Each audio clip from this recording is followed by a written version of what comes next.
Willie D Live. Man, how when I looked up and saw that you was dating Foxy Brown, Huh?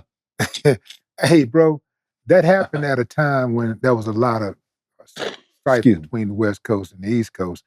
And Yeah. so how did that have any effect on your relationship? You being from the West Coast, well, you're actually from the East Coast because you're a Philly guy. I am. But you established, you made your bones on the West Coast. I did. And people identify you as a West Coast guy. So, I am. So how was it?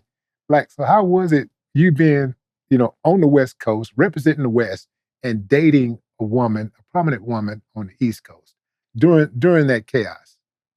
I'm gonna be 100. I think it was more pressure on Inga than it was on me.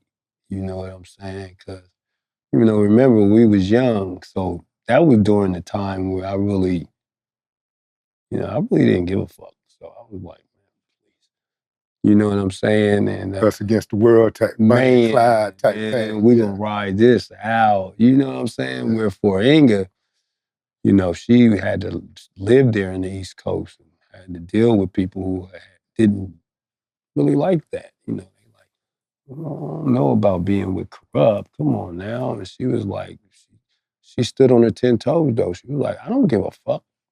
And she pushed that line.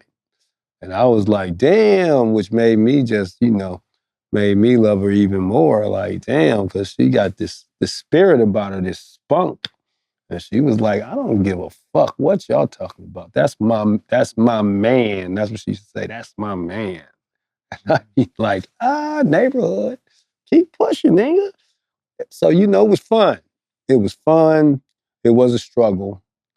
And, I think she had more of the pressure than I did because, I really wasn't concerned. And I lived in New York with her. You know what I'm saying? And she lived I moved back to Philly during that time. That's when I left Death Row, moved back to Philly. So she came to live with me in Philly at my mom's house. Then we got our own spot in Jersey. She started to fly. You know what I'm saying? And, it was just, it was us against the world. That's what it was. And we really didn't care what people thought. We just stood on our 10 toes. We made mistakes. And we tried as hard as we could to just keep it going and we stay as solid as we could. But hey, it's a relationship. So, it goes strong and it breaks It's down. as simple as that. It's a relationship. Relationship. Hey, what can you say? Right. Oh, my mama. Right. Mm. Man, how does your kids view you? Like, I know your dad, but do they care about this music stuff, this entertainment stuff at all when you're doing it? My kids be more along the lines of my health. Wanting me to be better with my health, and they be more on the personal level than anything. My drinking, you know what I'm saying? They be on that type of thing, concerned about me rather than the music part. I don't really think they care too much about the music part. They be more on the personal part of their father. Yeah. You have 8 kids? How many kids you have? I got 5. You got 5 kids. You ain't got one that try to use that nepotism like, yeah, Corrupt my daddy. That's my daddy.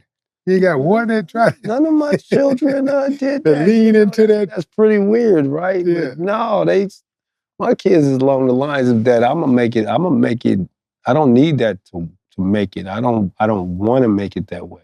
Yeah. That's how my children are. Mary, Morgan, Mackenzie, Trent, Cam. They don't really be into they don't really tell people that's my dad. Mm-hmm. They find out later. You know what I'm saying? And then they be like, what? That's your daddy? They be like, yep.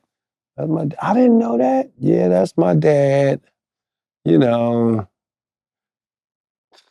then they just keep on pushing. But no, they ain't really use that they didn't use that card.